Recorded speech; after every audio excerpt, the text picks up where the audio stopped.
বিসমিল্লাহির রহমানির রহিম। প্রথমে আমরা শ্বসন তন্ত্রের প্রথম যে রোগ সেই রোগটি অর্থাৎ অ্যাজমা, ঠিক আছে, অ্যাজমা অথবা হাঁপানি। অ্যাজমার আরেকটা সমর্থক ইয়ে হচ্ছে হাঁপানি ব্যবহার করা। তোমরা স্ক্রিনে কি দেখতে পাচ্ছ? ফুসফুস আর ব্রঙ্কাস।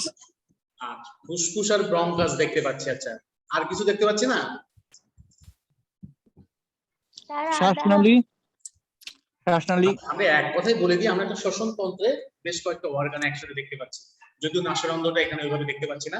মেইনলি ফুসফুসের দেখতেছি একবার সংকোচন হচ্ছে, একবার প্রসারণ হচ্ছে। তাহলে এই অঙ্গটি হচ্ছে ফুসফুস, ইংরেজিতে কি বলে? লাংস। ফুসফুসের ইংরেজি কি? লাংস। আচ্ছা, এর কয়েকটা রোগের নাম তো আমরা জানি, যে ব্রঙ্কাইটিস, হাঁপানি বা অ্যাজমা, তাই না? এর বেশ কয়েকটা নিউমোনিয়া, এগুলো সবই কিন্তু ফুসফুস সংক্রান্ত রোগ। নিউমোনিয়াটা যদিও শিশুদেরই বেশি হয়ে থাকে। আর এখন যে আমরা করোনা ভাইরাসের কথা বলতেছি, এই করোনা ভাইরাসে যদি ফুসফুস পর্যন্ত চলে যায়, ঠিক আছে, যদি এফেক্টেড হয়ে যায়, তখনই কিন্তু আসলে বেঁচে থাকাটা কঠিন হয়ে যায়।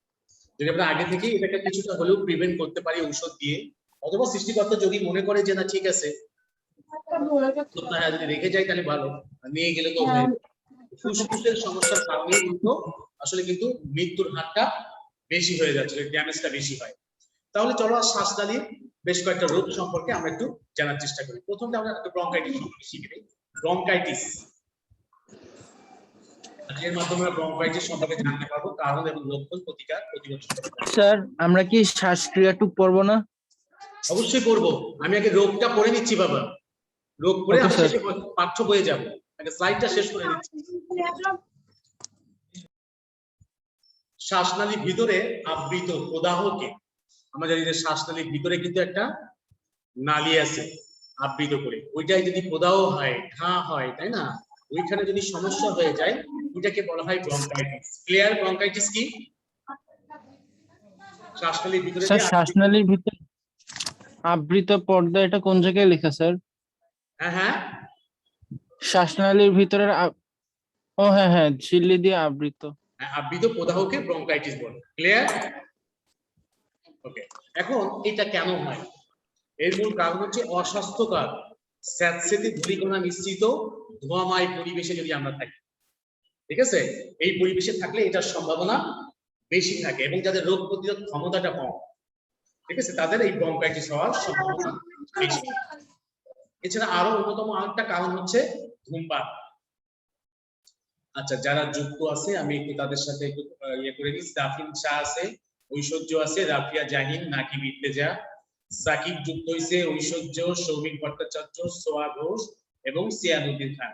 ওকে, তাহলে আমরা প্রথম দেখলাম ধোঁয়াময় ধূলিকণা মিশ্রিত স্যাঁতসেঁতে পরিবেশে থাকলে তোমার ব্রঙ্কাইটিস হতে পারে, এবং তোমার যদি ঠান্ডা লাগে বা তুমি যদি ধূমপান করো তাহলে তোমার ব্রঙ্কাইটিস হতে পারে। বুঝে গেছে? এখন লক্ষণ বুঝবো কি করে? আসলে মূলত ব্যাকটেরিয়ার আক্রমণে ঝিল্লি গাত্রে প্রদাহ হতে পারে। ঝিল্লি গাত্রটা কি তোমার স্ক্রিনে দেখতে পাচ্ছ? দেখা যাচ্ছে স্ক্রিনে? জি স্যার। মশলা আদার মতো একটা অংশ দেখা যাচ্ছে, দেখ, ঠিক আছে, এটা এই অংশের ঝিল্লি যে পাতলা একটা পর্দা রয়েছে, এই পর্দায় যদি ব্যাকটেরিয়ার আক্রমণ হয় তাহলে এই যে সমস্যা ব্রঙ্কাইটিস হতে পারে। ঠিক আছে, তাহলে হলে কি সমস্যা হবে? তোমার কাশি লাগবে, প্রচন্ড কাশি হবে, ঠিক আছে, বুকের এই যে গলার এই যে অংশে, বুকের এইখানে ব্যথা হবে, ঠিক আছে, ব্রঙ্কাইটিস হলে খুবই ব্যথা করবে। করোনা ভাইরাসের ক্ষেত্রে কিছুটা দেখা যাচ্ছে, এবং শ্বাসকষ্ট হবে, তোমার কি শ্বাস প্রশ্বাসে কষ্ট হবে, শ্বাস দিতে কষ্ট লাগবে, ঠিক আছে, এবং কাশির সময় যখন তুমি কাশবা বুকটা মনে হবে ফেটে যাচ্ছে, প্রচন্ড ব্যথা অনুভূত হবে। তাহলে আমরা কি কি বললাম রাফিন? স্যার কাশি হবে, বুকে ব্যথা করবে, কাশির সময় বুকে অনেক ব্যথা করবে, প্রচন্ড ব্যথা হবে, এক্স্যাক্টলি। আচ্ছা, এবার আর কি হবে? সে শক্ত কোনো খাবার খেতে পারবে, শক্ত কোনো খাবার গিলতে পারবে, খেতে পারবে না মানে কি গিলতে পারবে না, গিলতে গেলে তার প্রচন্ড কষ্ট হবে গলার সময়। আবার অনেক সময় হতে পারে যে কাশির সময়, কাশির সাথে কফ বের হতে পারে। কফ বুঝো তো? ভেতরের থেকে আমাদের যে মিউকাসটা, শক্ত যে মিউকাসটা বের হয় আঠালো, ওইটাকে আমরা বলছি কফ, ঠিক আছে। কিভাবে এটা থেকে আমরা বাঁচতে পারি? এক নাম্বার হচ্ছে যে জিনিসগুলো আমাদের বন্ধ করতে হবে সেটা হচ্ছে ধূমপান বন্ধ করতে হবে। এখানে আমরা কেউ ধূমপান করছি নাকি? ধূমপান করি? না স্যার। শিওর? হ্যাঁ। আচ্ছা, বাকিরা যারা কথা বলতেছে না তারা কি ধূমপান করে? মেয়েরা কেউ ধূমপান করে নাকি? না স্যার। শিওর? আর মেয়েরা কি ধূমপান করে? হ্যাঁ, মেয়েরা ধূমপান করে, আমি দেখছি, আমার তো দেখা চোখে। ঠিক আছে, সে ধূমপান বলে করে, স্যার। আমি দেখছি। অনেকে করে স্যার। হ্যাঁ, ইন্ডিয়াতে বেশি, বাংলাদেশেও আছে। অভিষেক সরকার এবং রাহুল সরকার, শুনতে পাচ্ছ? হ্যাঁ, এই ধূমপানের আশেপাশে গেছি নাকি কখনো বন্ধু বান্ধবের পাল্লায় পড়ে? না স্যার, আমার হ্যাঁ, কোনো বন্ধু এটা বান্ধব হতে পারে কিন্তু, তাহলে এটা কিন্তু আমাদের বন্ধ করতে হবে। এক নাম্বার হচ্ছে পকেট থেকে বাচ্চা ধূমপান বন্ধ করতে হবে। আর কি বন্ধ করতে হবে? কি দেখতে পাচ্ছি বলো তো, দেখি কি বলতে পারি। অ্যালকোহল। অ্যালকোহল জাতীয় যে খাবার, অ্যালকোহল। এগুলা বন্ধ করতে হবে। এরপরে কি দেখতে পাচ্ছি দেখো নিচে? তামাক পাতা। আমার তামাক পাতা, ঠিক আছে, পানের সাথে খাচ্ছি, এসব এটা তো সিগারেটও ব্যবহার হয়, তাই না? এই টাইপের তামাক তুমি যেভাবেই খাও না কেন, ঠিক আছে, এই টাইপের খাদ্যগুলো তোমাকে বন্ধ করতে হবে। রাইন যুক্ত হচ্ছে এই টাইপের খাবারগুলো বন্ধ করতে হবে। আর সর্বোপরি এখান থেকে বাঁচতে গেলে অবশ্যই তোমাকে ডাক্তারের পরামর্শ অনুযায়ী চিকিৎসা গ্রহণ করতে হবে। তাহলে মোটামুটি এই টাইপের রোগ তোমরা সবাই জানো যে আমি যদি একজন সুস্থ মানুষকে, তোমরা ওই যে কি বলে, ওনার নামটা ভুলে গেলাম, সবচেয়ে বুদ্ধিমান মানুষ হিসাবে ধরা হয়, ওনার নাম কি ভুলে গেছি, না না না, যে একজন বুদ্ধিজীবী, যে উনি ওনার ছাত্রকে পুকুরের পানিতে, নদীর পানিতে চোবাইছিল, ওনার নাম কি ভুলে গেছি, মনে আছে? Aristotle? Sir Isaac Newton. Isaac Newton নয়, অ্যারিস্টটল না, আর একজন আছে। যাই হোক, পৃথিবীতে সবচেয়ে কষ্টের ইয়ে হচ্ছে কি? শ্বাস। যদি তোমাকে কেউ শ্বাসটা তোমার বন্ধ করে দেয়, তোমার গলাটা ধরে যদি কেউ পানিতে চোবায় রাখে, কেমন কষ্ট লাগবে? অনেক কষ্ট হবে না? করোনা ভাইরাসে যেমন হচ্ছে, দেখো মানুষগুলো কিভাবে কষ্টে মারা যাচ্ছে। তাহলে এই যে এই কষ্টটা পৃথিবীর সবচেয়ে বড় কষ্ট, যারা হাঁপানি আছে, ব্রঙ্কাইটিস আছে, এর মতো কষ্ট যাদের হয়েছে তারাই জানে, ঠিক আছে? ফলে এই টাইপের রোগীকে কি করতে হবে? সবসময় সহনীয়, সহ্য করা যায় এমন উষ্ণ এবং শুষ্ক পরিবেশে রাখতে হবে। ধুলাবালি মুক্ত শুষ্ক পরিবেশে পরিমিত ভাবে পুষ্টিকর এবং তরল এবং গরম খাবার খাওয়া। সে মাঝে মাঝে একটু চা খেলো, কফি খেলো, ঠিক আছে? এই টাইপের একটু উষ্ণ গরম খাবার, তরল পুষ্টিকর খাবার খেতে হবে। বুঝতে পারছি? আরেকটা জিনিস হচ্ছে পূর্ণ বিশ্রাম তাকে নিতে হবে রোগীকে, ঠিক আছে? তার ব্রঙ্কাইটিস আছে, সে দেখা যাচ্ছে এখানে ওখানে খেয়ে বেড়াচ্ছে, বাসার বাইরে বেরোয় নর্মাল শ্বাস প্রশ্বাস চালাচ্ছে, সে আরো বেশি মারাত্মক সমস্যায় পড়বে। সুতরাং তাকে পূর্ণ বিশ্রাম নিতে হবে। প্রতিরোধ কিভাবে করতে পারবো এটা তো বললামই, যে ধূমপান এবং তামাক সেবনের মতো বদ অভ্যাস দূর করতে হবে। রাইন কি শুনতে পাচ্ছ? রাইন? হ্যাঁ স্যার। জানুদ্দিন খান আসো? Yes, sir. জি, ওকে। এবার দেখো, ধুলাবালি এবং ধোঁয়াপূর্ণ পরিবেশের কাছ থেকে বিরত থাকা। কিন্তু আসলে আমরা তো এখান থেকে বাঁচতে পারি না, কারণ হচ্ছে আমাদের পরিবেশটাই এমন হয়ে গেছে। আমাদের স্কুল থেকে বাসায় আসতে হয়, পরিবেশ আমরা কি এরকম ক্লিন নিট এন্ড ক্লিন পরিবেশ পাই? তাহলে আমরা কি করতে পারি রাফিন, সোয়াগোস? মাস্ক পরতে পারি। মাস্ক ব্যবহার করতে পারি। মাস্ক ব্যবহার করলে আমরা এই টাইপের ধোঁয়াপূর্ণ পরিবেশ থেকে নিজেদের লাঞ্চটাকে রক্ষা করতে পারি। ওকে, শিশু বা বয়স্কদের যেন মাথায় ঠান্ডা না লাগে সেদিকে নজর রাখতে হবে, কারণ কিন্তু মানুষ সবচেয়ে বেশি অসুস্থ হয় কিন্তু মাথা ঠান্ডা লেগে। বুঝে গেছে? তুমি বৃষ্টিতে ভিজলে, তুমি যদি মাথাটাকে সেট করতে পারো তাহলে কিন্তু তোমার জ্বর বা সর্দি কাশি হওয়ার সম্ভাবনা অনেক কম। কিন্তু যদি মাথা তুমি বৃষ্টিতে ভিজো তাহলে কিন্তু তোমার মাথা ভার হয়ে যেতে পারে, মানে ওয়েট বেড়ে যেতে পারে, তুমি জ্বর হওয়ার এই সম্ভাবনা তোমার সবচেয়ে বেশি।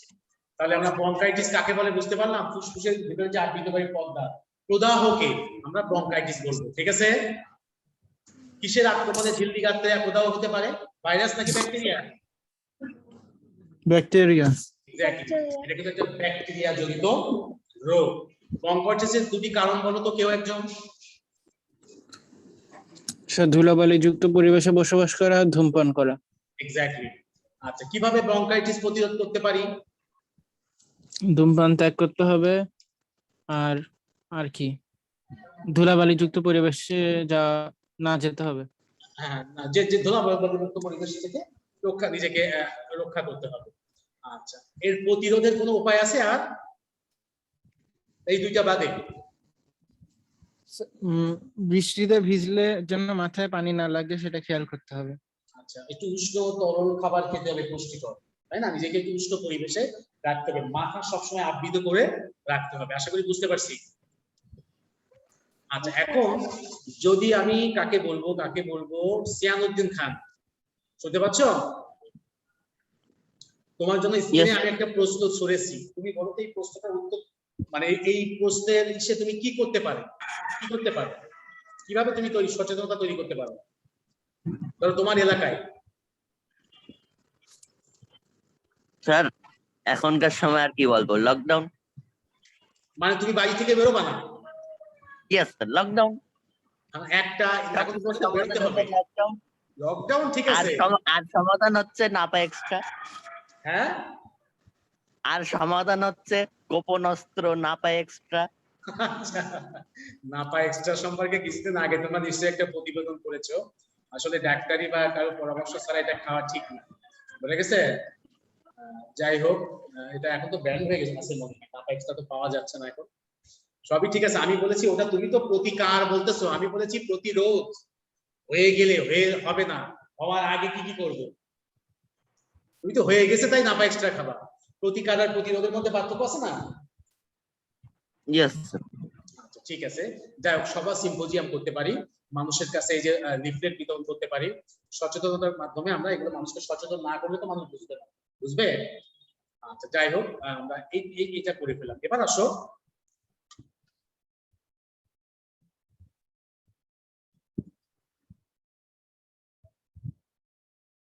আমরা ব্রঙ্কাইটিসটা পড়লাম, এবার আসো হাঁপানি বা অ্যাজমা। এটাও অনেকটা কিন্তু ওই একই, যেহেতু শ্বসন তন্ত্রের ম্যাক্সিমাম রোগগুলির লক্ষণ কিন্তু সেম। অবশ্যই তার কি থাকবে বলতো, একটা কমন একটা লক্ষণ বলতো, বলতে পারবা? কমন লক্ষণ একটা, যে অবশ্যই তার শ্বাসকষ্ট থাকবে, বুকে ব্যথা হবে, বুঝে গেছে? এই শ্বসন তন্ত্রের খুব স্বাভাবিক একটা রোগের নাম হচ্ছে অ্যাজমা বা হাঁপানি। এটিও শ্বাসনালীর প্রদাহ জনিত একটি রোগ। ওটা বলেছিলাম কি ফুসফুসের, তাই না? আর যেই প্রদাহের কারণে শ্বাসকষ্ট হবে, কাশি হবে, রোগীর শ্বাস নেওয়ার সময় শব্দ তৈরি হবে, খুব ঘন এবং ছোট শ্বাস নেবে, এরকম এরকম খুব ঘন ঘন শ্বাস নেবে, আর কি নেবে? ছোট ছোট শ্বাস নেবে। ক্লিয়ার? এখন এর লক্ষণটা কি? এর লক্ষণ অনেকটাই দেখো, তোমার ব্রঙ্কাইটিস মতো ছোট এবং ঘন ঘন শ্বাস নিবে, শ্বাস নেওয়ার সময় শব্দ হবে। ব্রঙ্কাইটিসে কি শব্দ হয়েছিল বলো তো? ওই টাইপের কিন্তু লক্ষণ ছিল না, কিন্তু এখানে অবশ্যই শব্দ হবে। আচ্ছা, এরপরে কাশি হবে, বিশেষ করে রাতে কাশি হবে। এই কাশিটা কখন আসবে? হাঁপানি অ্যাজমাতে রাতের বেলা, এবং হাসলে এবং ব্যায়াম করার সময় কাশি শুরু হতে পারে। তুমি ধরো হাসতেছো হো হো করে, হঠাৎ করে কাশি শুরু হতে পারে। তুমি ব্যায়াম করতে গেছো, দৌড়াচ্ছ, খেলা করতেছো, কাশি শুরু হতে পারে। কি হলে? হাঁপানি বা অ্যাজমা, বুঝা গেছে? আচ্ছা, এবারে কথা বলতে সমস্যা হয়, এরা একটু স্পিকার, যেমন আমি যে কথা বলতেছি না, এরকম কথা বলতে গেলেই সে হাঁপিয়ে যাবে, শ্বাস প্রশ্বাসের ঠিক মতো কথা বলতে পারবে না, শ্বাসকষ্টের কারণে। আচ্ছা, এরপরে কি হবে? শ্বাস নেওয়ার সময় বুকে দৃঢ়তা অনুভব করবে, মানে বুকের দিকে মনে হবে কি শক্ত হয়ে যাচ্ছে। দৃঢ়তা মানে কি হয়ে যাওয়া? শক্ত হয়ে যাওয়া। রোগী দুর্বল বোধ করবে নিজে। বুঝতে পারতেছি রাফিয়া জাহিন? জি স্যার। আচ্ছা, বেশ কিছু লক্ষণ সম্পর্কে তোমরা জানো। এখন আসো যে এটা কেন হয়। স্ক্রিনে তোমরা দেখতে পাচ্ছ একজন ব্যক্তির দেহে প্রশ্বাসের সময়, ঠিক আছে, কিছু জীবাণু ভিতরে প্রবেশ করতেছে, ঠিক আছে? বলছিলাম কোন কোন জিনিসগুলো প্রবেশ করলে এটা সমস্যা হতে পারে। বিভিন্ন ধরনের দ্রব্য, যেমন ফুলের রেণু, কতদিন আমরা তো পরাগ রেণু সম্পর্কে জানি, কোন বৈশিষ্ট্য, ধুলাবালি ইত্যাদি যদি প্রবেশ করে তাহলে আমাদের এটা বেশ সমস্যা হতে পারে। এরপর যদি শ্বসন তন্ত্রের সংক্রমণ, যেমন সাধারণ ঠান্ডা যদি লাগে, ইনফ্লুয়েঞ্জা জ্বর যদি হয়, নিউমোনিয়া যদি হয়, তাহলে আমাদের শ্বাসকষ্ট বা হাঁপানি হতে পারে। এছাড়া অনেকে ঠান্ডা বাতাস বা সিগারেটের ধোঁয়ার জন্য অ্যাজমা বা হাঁপানি হতে পারে, ঠিক আছে? এরপরে নির্দিষ্ট কিছু খাবারে অ্যালার্জি আছে যা অ্যাজমা তৈরি করে। অনেকে আছে গরুর মাংসে, ডিমে, বিভিন্ন ফ্রুটস তাদের অ্যালার্জি থাকতে পারে, চিংড়ি, ইলিশ মাছ, ঠিক আছে? এই টাইপের যে সবজি, বিশেষ করে সবজি রয়েছে, এই সবজিগুলোতে অ্যালার্জি হতে পারে। এই অ্যালার্জি জনিত সবজিগুলো বাদ দিলেই সে অ্যাজমা থেকে হাঁপানি থেকে বাঁচতে পারে। এখন মূল মূল কারণগুলো কি অনেকে আছে, এই রাফিন, জি স্যার। এখানে একটা পোষা প্রাণী দেওয়া আছে দেখো বাপ। এটা হলো ক্যাঙ্গারু। ক্যাঙ্গারু, আমি একটু ভুল স্যার করে- আমি এই যে বিড়াল এটা- তো কম ধরি না, সমস্যা তো এটা হয় কি? না। চেনা যাচ্ছে না। স্যার বিড়াল। আচ্ছা, রাফিনের তিনটা বিড়াল আমরা যতদিন দেখছিলাম। তো যাই হোক, একটু সাবধানে থাকতে হবে রাফিনকে, কারণ অ্যাজমা বা হাঁপানির কারণ হতে পারে পোষা প্রাণী, শুধু বিড়াল না, কুকুরও হতে পারে। যদি শারীরিক পরিশ্রম আমরা করি, ঠিক আছে, তাহলে অনেকের অ্যাজমা বা হাঁপানি হতে পারে।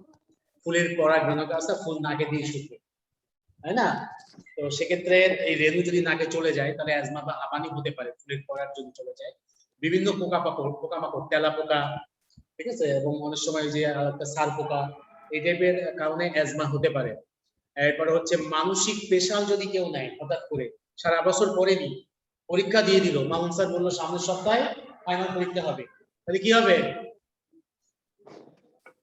টেনশন হবে। টেনশন হলে শ্বাসকষ্ট বেড়ে যেতে পারে, হাঁপানি বেড়ে যেতে পারে।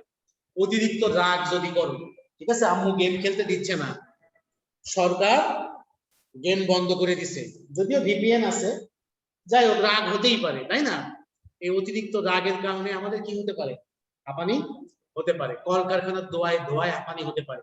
অনেকে আছে ঘরের ভিতরে মশার বিভিন্ন স্প্রে আছে না, এছাড়া বিভিন্ন এয়ার ফ্রেশনার যেগুলো আছে এগুলো ব্যবহার করলে হাঁপানি হতে পারে। অতিরিক্ত ঠান্ডা লাগলে হাঁপানি হতে পারে। বিভিন্ন ছত্রাকজনিত কারণে হাঁপানি হতে পারে। অনেকে আছে যে কাপড় চোপড় না ধুয়ে না শুকিয়ে পড়ো, ঠিক আছে, এর মাধ্যমে কিন্তু তোমার হাঁপানি বাড়তে পারে। ধুলাবালি, ঘরের ভেতরে ডাস্ট, ময়লা, হাঁপানি হতে পারে। ধূমপান করলে হতে পারে। যে কোনো তীব্র গন্ধ তোমার হাঁপানি তৈরি করতে পারে, সেটা দুর্গন্ধও হতে পারে, সুগন্ধও হতে পারে। আমি কি বোঝাতে পেরেছি? জি স্যার। কেউ একজন 1 মিনিটের ভিতরে এই কারণগুলো বলে দাও তো, ছবিতে যেগুলো দেখা যাচ্ছে, দ্রুত।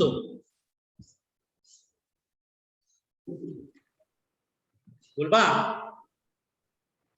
দ্রুত, ছবিতে স্যার, যেগুলো দেখা অ্যাজমা যাচ্ছে কি বলো। অ্যাজমা কি ডিএনএ এর মাধ্যমে মানে পরবর্তী প্রজন্মের কারোর হতে পারে? অনেক সুন্দর এবং তাৎপর্যপূর্ণ একটি প্রশ্ন করেছে আমাদের সিয়ামউদ্দিন খান। আপাতত ডিএনএ মানে বংশগত কারণে এটা সাধারণত এটার ইয়ার খুবই কম, ঠিক আছে, যে বাবা মায়ের আছে দেখা গেছে, তবে ওটা খুব একটা ইয়ে না, হতে পারে বাবা মায়ের থাকলেও আসতে পারে, ডিএনএ মাধ্যমে বা জিন ট্রান্সফারের মাধ্যমে আসতে পারে। তবে মূল যে কারণগুলো, সেই কারণ হচ্ছে এই যে এখানে 10টা কারণ দেখতেছি, এই কারণগুলো একটু একদম তাড়াতাড়ি বলে ফেলো ছবি দেখে, দ্রুত। আরেকবার রিপিট। শ্রমিক ভট্টাচার্য বলো। শ্রমিক, বলছি ছবি দেখে দ্রুত বলে ফেলো। স্যার পোষা প্রাণী থেকে করতে পারে স্যার। ওকে, বিভিন্ন রকম ওকে, শারীরিক পরিশ্রম না করলে এটা হতে পারে। তারপরে বিভিন্ন শারীরিক পরিশ্রম করলে হতে পারে, অতিরিক্ত করলে। কারণ যাদের হাঁপানি আছে একটু দৌড় দিলেই, একটু খেলাধুলা করলে কি হবে, তার হাঁপানি শুরু হয়ে যাবে। হ্যাঁ, দ্রুত দ্রুত বলবা। হতে পারে। হ্যাঁ, তারপরে ধূমপান করলে শ্বাসকষ্ট হতে পারে। ওকে, তারপরে নাকের মধ্যে ধুলাবালি গেলে শ্বাসকষ্ট হতে পারে। ওকে, তারপরে বিভিন্ন কলকারখানার ধোয়া গেলে শ্বাসকষ্ট হতে পারে। ওকে, আর অতিরিক্ত রাগ, বেশি রাগলে রক্তচাপ হতে পারে। রাগ যদি করো, আর হচ্ছে মানসিক আর প্রেশার স্যার রাগ নাকি ধকল বা টেনশন কোনটা স্যার? আসলে রাগ থেকেই তো তোমার টেনশনটা আসবে। তুমি রাগ না করলে কি টেনশন আসবে? রাগ হচ্ছে টেনশনের 10 দা বাবা, বুঝতে পারছো? তুমি রাগ করলে কিন্তু ভিতরে একটা টেনশন আসবে, ঠিক না? রাগী মানুষ কি দেখো না, এই জন্য আমাদের ধর্মেও রয়েছে যে তুমি যদি দাঁড়িয়ে রাগ হয় বসে পড়ো, বসে রাগ হলে কি করো? শুয়ে পড়ো। তারপরে রাগ কিন্তু এটা তোমার রাগ এমন একটা জিনিস, তোমার এমন হয়েছে রেগে যে মানুষ হার্ট অ্যাটাক করে মারা গেছে, আছে না? রেগে যে হার্ট অ্যাটাক করে মারা গেছে। রাগ কতটা ক্ষতিকর, ইভেন এই যে প্রেশার, বুঝতে পারছিস তাফিন? জি স্যার। ওকে, ভেরি গুড। ওকে, তাহলে আমরা হাঁপানি অ্যাজমার কারণ জানতে পেরেছেন। কারণ যেহেতু জানতে পেরেছি, অবশ্যই এই চিকিৎসা আছে পৃথিবীতে, নাকি নাই? অবশ্যই চিকিৎসা আছে, অ্যাজমা নিয়ন্ত্রণের উপায় বা চিকিৎসা হচ্ছে তোমাকে অবশ্যই, তোমরা স্ক্রিনে দেখো একটা মেশিন দেখতে পাচ্ছ নিচে, এই যে দেখো, দেখা যাচ্ছে ঔষধের পাশে। তুমি কি জানো এই মেশিনটার নাম কি? হেলার ইনহেলার। কি বলে? ইনহেলার। এটা কোনো পার্মানেন্ট ট্রিটমেন্ট না ইনহেলারটা। এটা কি করবে, তোমার যখন ভিতরে যে প্রদাহটা বা শ্বাসকষ্টটা হয়, তুমি যদি সাথে সাথে এর ভিতরে ইনহেলার ওষুধটা দিয়ে, স্প্রেটা দিয়ে তুমি যদি ভিতরে এটা নিয়ে নাও, তাহলে সাথে সাথে এটা কি হয়ে যাবে, তোমার কষ্টটা কমে যাবে। মানে এটা হচ্ছে একটা ইনস্ট্যান্ট ট্রিটমেন্ট, বুঝে গেছে? Not permanent treatment. পার্মানেন্ট ট্রিটমেন্টে তোমাকে অবশ্যই ওষুধ গ্রহণ করতে হবে। আর এই ইনহেলার তুমি যদি খেলা করতে গেছো, হঠাৎ করে শ্বাসকষ্ট শুরু হয়ে গেছে, তুমি তো ওখানে মারা যেতে পারো, তাহলে কি করবে? তোমাকে অবশ্যই সাথে সাথে কি রাখতে হবে, একটা ইনহেলার রাখতে হবে। তাহলে ওখানে তুমি ইনহেলার যদি একবার ভিতরে নিয়ে নাও, তোমার কষ্টটা আস্তে আস্তে কি হবে, কমে যাবে। আশা করি বুঝতে স্যার পারছি। ইনহেলার নিলে মেইনলি কি হয়? হ্যাঁ, ইনহেলার নিলে মেইনলি কি হয়? মেইনলি তাৎক্ষণিক শ্বাসকষ্টটা একটু কমে যাবে। না না, ফুসফুসের মধ্যে কি হয়? ও আচ্ছা আচ্ছা, হ্যাঁ, ফুসফুসের ভিতরে ওই যে ফুসফুসে যেটা ফুলে যায়, ঠিক আছে, যেটা ফুলে যায়, উত্তেজিত হয়ে যায়, ওইটা আস্তে আস্তে একটু প্রশমিত হয়। ওকে, ওকে, আচ্ছা। এটা একটু কারো কি ঠান্ডা করে শ্বাসকষ্ট আছে? এমন কেউ আছে এখানে? রাফিয়া জাহিন, জি স্যার। আমাদের শ্বাসকষ্ট আছে নাকি? স্যার অল্প আছে। আচ্ছা, ঠিক আছে। উর্বি আছে? হ্যাঁ স্যার হ্যাঁ, তাহলে তো আজকের পাঠটা আমাদের জন্য খুবই গুরুত্বপূর্ণ। ছেলেদেরও অনেকে থাকতে পারে। যাই হোক, এই রোগগুলো থাকলে, যদি এই রোগ যাদের আছে, এই কষ্ট যে কতটা মারাত্মক তারাই ভালো বুঝে যে পৃথিবীতে সবচাইতে আরামের জিনিস হচ্ছে শ্বাস প্রশ্বাস নেওয়া, তাই না? আর যখন ওইটাই তোমার প্রতিবন্ধকতা সৃষ্টি হবে, তখন কিন্তু সমস্যা হবে। তাই চিকিৎসকের পরামর্শ মেনে চলতে হবে, এবং এই টাইপের যে প্রাণীগুলো আছে এইগুলা এড়িয়ে চলতে হবে আমাদের। দৌড়, লাফ, ঝাঁপ এদের কম হবে। তোমরা বলতে পারো যে স্যার আসলে আমরা কি বলে, যদিও আপনি মানে ব্যায়াম করতে বলেন, ব্যায়াম করা ভালো, কিন্তু এদের ক্ষেত্রে কি একটু বিপদ হতে পারে, এদের একটু রিল্যাক্সে ব্যায়াম করতে হবে আর কি। শ্বাস প্রশ্বাস মনিটরিং করতে হবে, কোনো উপসর্গ দেখা দিলে ওষুধ সেবন। স্যার শ্বাসকষ্ট যাদের হয় তাদের কি সব সময় শ্বাসকষ্ট থাকবে? না, সব সময় না। একটু ফুসফুস উত্তেজিত হয় এমন কাজে ধরেন হলেই হবে। ফুলের রেণু ফুলের কাছে চলে গেল, ধরেন 2-3 মাস পর পর, 2-3 মাস বা শুধু ঠান্ডা শীতের সময়, এটা কি শ্বাসকষ্ট? হ্যাঁ, ওই সময়টা বেশি হয়, ঠিক বলছো। শীত মৌসুমে ওই সময় বেশি থাকে, ঠান্ডা, অতিরিক্ত ঠান্ডা সহ্য করতে পারে না, ফলে ওই উপসর্গ দেখা দিলেই সাথে সাথে ইনহেলার ব্যবহার করতে। মানে স্যার কিছু কিছু সময় বিশেষ কারণে ওটা ট্রিগার করতে পারে। এক্স্যাক্টলি, বিশেষ কারণে তুমি নিজে সুস্থ থাকতে পারবা যদি একটু উষ্ণ পরিবেশে থাকো, নিজেকে ধুলাবালি মুক্ত পরিবেশে রাখতে পারো, অর্থাৎ শ্বসন তন্ত্রকে যদি তুমি একটু ভালো পরিবেশে রাখতে পারো, তাহলে তুমি বাঁচতে পারবে। ঠিক আছে, ওকে, তাহলে আমরা বুঝতে পারছি। ওকে, ভেরি গুড। এবার আসো, আমাদের পাঠ্য বইয়ের প্রথম কিছু অংশ আমরা একটু বাদ দিয়ে চলে এসেছি, সেই অংশটা আমরা একটু যাওয়ার চেষ্টা করবো। আশা করি শেষ সময়টুকুতে আমাদের সাথে থাকবে। ওকে, শ্বাসতন্ত্র সংক্রান্ত নালী সম্পর্কে আমরা কয়টি রোগ করলাম আজকে? কয়টি রোগ? দুইটা। হাঁপানি বা অ্যাজমা আর ব্রঙ্কাইটিস। ঠিক আছে, এখন আসো আমরা আজকে বলবো শ্বাসক্রিয়া। তার মানে কি বলতো? শ্বাসক্রিয়ার এটাকে আমরা কিভাবে নিজের ভাষায় ব্যাখ্যা করতে পারবো? শ্বাসক্রিয়া তার মানে কি? স্যার প্রশ্বাস এবং নিঃশ্বাস। আচ্ছা, প্রশ্বাস কোনটা?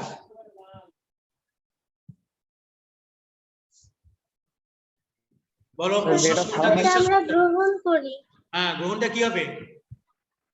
অক্সিজেন। স্যার শ্বাস নেওয়াকে প্রশ্বাস বলে, যেটা গ্রহণ শ্বাস করি। নেওয়াকে, হ্যাঁ ঠিক আছে, প্রশ্বাস। আর ত্যাগ করাকে নিঃশ্বাস। লোকটি শেষ নিঃশ্বাস ত্যাগ করছে, তার মানে কি? ওই নিঃশ্বাস ছেড়ে আর নিতে পারে।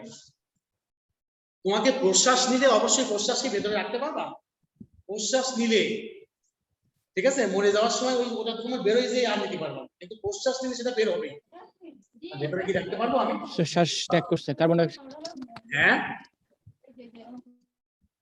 ওকে, দেখো দেখো, শ্বাসক্রিয়া মানে হচ্ছে আমরা যেভাবে শ্বাস কার্য পরিচালনা করি, দ্যাট ইজ শ্বাসক্রিয়া। ক্লিয়ার কিনা? এখন আসলে শ্বাসক্রিয়া বলতে আমাদের শ্বাসক্রিয়া বলতে দুটি জিনিসকে আমরা বুঝি। এক হচ্ছে পরিবেশ থেকে অক্সিজেন গ্রহণ করা, দ্যাটস কল্ড প্রশ্বাস। আর ভিতরে যে আমাদের যে বিপাকজনিত কারণে যে কার্বন ডাই অক্সাইড তৈরি হয়ে আছে ওটাকে বের করে দেওয়া, নির্গত করে দেওয়া, দ্যাটস কল্ড নিঃশ্বাস। তাহলে শ্বাসক্রিয়া বলতে আমরা আমাদের শ্বসন তন্ত্রের মাধ্যমে প্রশ্বাস গ্রহণ আর নিঃশ্বাস ত্যাগকেই বুঝি, তাই তো? কথা বলো। জি স্যার। স্যার ঠিক আছে, মিউট সবাই অফ করার দরকার নেই যদি সাউন্ড প্রবলেম হয়। আচ্ছা, এখন এটা কেন হচ্ছে? কারণ হচ্ছে আমাদের স্নায়বিক উত্তেজনার কারণে পিঞ্জরাস্থ মানে এই যে ভিতরে যে হাড় আছে, বুকের হাড়, এর যেখানে মাংসপেশি আছে, মধ্যচ্ছেদ আছে, এটা সংকোচন হয়, প্রশমন হয়, তাই না? বক্ষ গহ্বরের আয়তন বেড়ে গেলে তখন বায়ুর চাপ কমে যায়, তখন ফুসফুসের ভিতরে কি হয়, বায়ুর চাপ কমে যাচ্ছে না? তখন কমে যখন যায় তখন এখানে কমে গেলে ভিতরে বক্ষ গহ্বরের ভিতরে এবং বাইরের চাপের সমতা রক্ষার জন্য ফুসফুসের ভিতরে সহজে প্রবেশ করতে পারে বাতাস, যেটাকে আমরা অক্সিজেন বলি। যখন আবার ভিতরে যখন প্রসারিত হয় তখন আমরা অক্সিজেন দিতে পারি, যখন সংকোচন হয় অক্সিজেন কি করতে পারি, কার্বন ডাই অক্সাইড বের করে দিতে পারি, তাই না?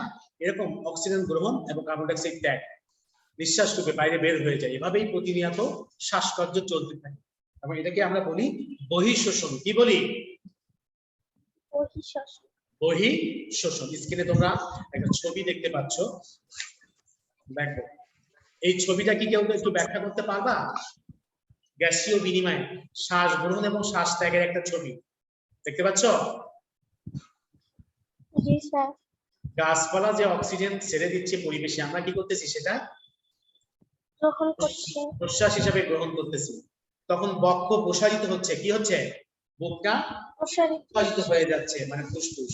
পরে মধ্যচ্ছেদা কি হচ্ছে, একটু বুক যখন প্রসারিত হবে এই যে একেবারে শ্বসন তন্ত্রের একদম নিচে যেটা থাকে সেটা কিছুটা সংকুচিত হয়ে নিচের দিকে আসবে, ঠিক কিনা? জি স্যার। আর বক্ষ যখন সংকুচিত হয়ে যাবে অর্থাৎ ফুসফুস, তখন এই মধ্যচ্ছেদা কি হবে, একটু উপরে উঠে যাবে। ফলে আমরা কি ছেড়ে দেবো পরিবেশে? Carbon die oxide. রাফিন উর্বি, সিয়ানুদ্দিন রাহুল সরকার, বুঝতে পারছেন? জি স্যার। আরিফিন হক রাহি, রাফিন ইমতিয়াজ, শাহরিয়ার ইফতি রাহিম। জি স্যার। জি স্যার, শুনতে পাচ্ছি। ওকে, ভেরি গুড। মধ্যচ্ছেদা একটু প্রসারিত হবে কখন? নিঃশ্বাসের সময় না প্রশ্বাসের সময়? স্যার প্রসারিত না, নিচে নেমে যাবে না? প্রশ্বাসে নিচে নেমে যাবে আর নিঃশ্বাসে উপরে উঠবে। ঠিক আছে? তাহলে এটা অনেকটা রাবারের মতো কাজ করে, ঠিক কিনা? জি স্যার। জি আমাকে স্যার। ধন্যবাদ, তোমাদেরকেও ধন্যবাদ।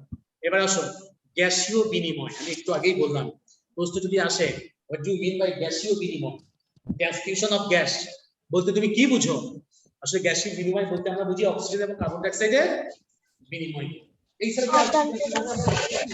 আমরা অক্সিজেন নেই, কার্বন ডাই অক্সাইড ত্যাগ করি, তাই না? তাহলে এটা মূলত কিসের মাধ্যমে হয়? মূলত বায়ু এবং ফুসফুসে, ঠিক কিনা? সব ধরনের গ্যাসীয় বিনিময়ের মূলে রয়েছে ব্যাপন প্রক্রিয়া। কি রয়েছে? প্রশ্ন আসে গ্যাসীয় বিনিময়ের মূলে কে ইয়া করে, সেটা হচ্ছে ব্যাপন প্রক্রিয়া। গ্যাসীয় বিনিময়কে দুটি ভাগে ভাগ করা যায়, এক অক্সিজেন শোষণ আর কার্বন ডাই অক্সাইড ত্যাগ, তাই তো? অক্সিজেন শোষণ মানে কি?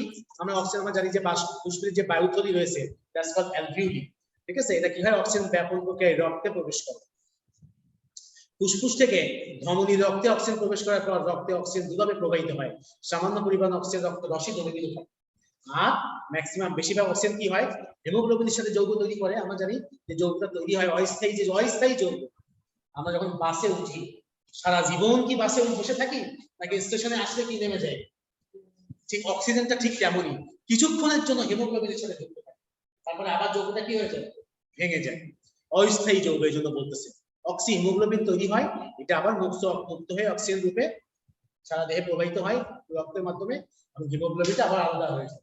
ওই হিমোগ্লোবিন আমার, অর্থাৎ হিমোগ্লোবিনটা অনেকটা ভেহিকেলের মতো বা যাত্রীবাহী বাসের মতো কাজ করে।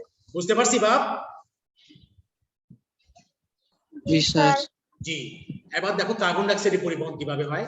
আমরা খাদ্য খেলাম, আমি ভাত খেয়েছি, মাছ খেয়েছি, মাংস খেয়েছি, তাহলে আমার এই খাদ্য যখন হজম হওয়ার পরে জারণ ক্রিয়া যখন ভেঙে যাবে তখন সেখান থেকে কি তৈরি হবে, কার্বন ডাই অক্সাইড। আমি বলতে পারো স্যার কেন? কারণ তুমি ভাত খাচ্ছ, তার মানে কি খাচ্ছ, সো খাচ্ছ। কি খাচ্ছ? সো। ভাত খাওয়া মানেই তুমি কার্বন খাচ্ছ, হাইড্রোজেন খাচ্ছ, অক্সিজেন খাচ্ছ। যখন তুমি মাছ খাবা, আরো একটা উপাদান মাছ গোশ খেলে বেশি খাচ্ছ, সেটা কি? নাইট্রোজেন। মানে আমরা খাদ্য খেলেই কার্বন, এই অক্সিজেন এগুলো কিন্তু আমরা খাচ্ছি। এগুলা কি হবে? শরীরে জমা হবে, কি হিসাবে জমা থাকবে এগুলা? সোডিয়াম বাইকার্বনেট, রাসায়নিক শক্তি। পটাশিয়াম বাইকার্বনেট রূপে লোহিত রক্তকণিকা দিয়ে প্রবাহিত হয়ে ফুসফুসে আসে, সেখান থেকে বিশুদ্ধ হয়ে আবার কোথায় যায়? হার্টে যায়, আবার অক্সিজেন সংযোগ হয়ে সারা দেহে চলে যায়। আশা করি বুঝতে পেরেছি। স্যার পটাশিয়াম বাইকার্বনেট এটা কি হিমোগ্লোবিনের মাধ্যমে প্রবাহিত হয়? হ্যাঁ হ্যাঁ, সবই রক্তের মাধ্যমে। বাইকার্বন সবই হিমোগ্লোবিন, এটাও হিমোগ্লোবিন, ওটাও হিমোগ্লোবিন।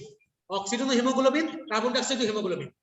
অর্থাৎ যেটাকে আমরা বলতেছি ওই যে কি বলে, যে রক্তকণিকা, যে রঞ্জক পদার্থ, ওই রঞ্জক দুটাই তোমার হিমোগ্লোবিনের মাধ্যমে কিন্তু প্রবাহিত হবে। অর্থাৎ এখানে হিমোগ্লোবিন হচ্ছে বাস,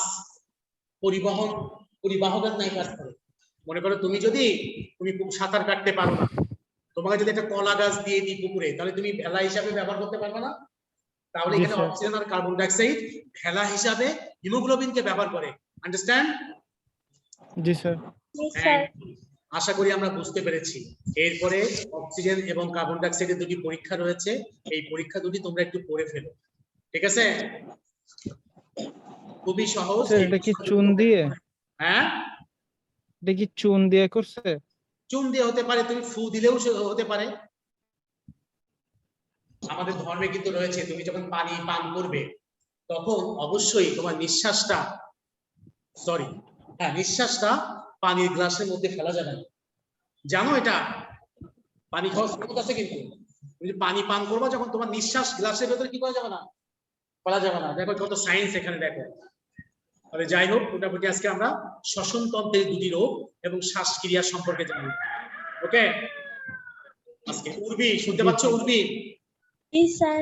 কি শিখলাম একটু সামারাইজ করে দাও মা, দ্রুত। আমরা আজকে শিখলাম ব্রঙ্কাইটিস কাকে বলে, কি কারণে ব্রঙ্কাইটিস হয়, এটার প্রতিরোধ।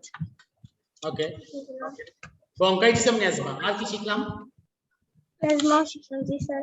তারপরে হচ্ছে শ্বাসক্রিয়া। আদান প্রদান রক্তের। ঠিক আছে, ভেরি গুড।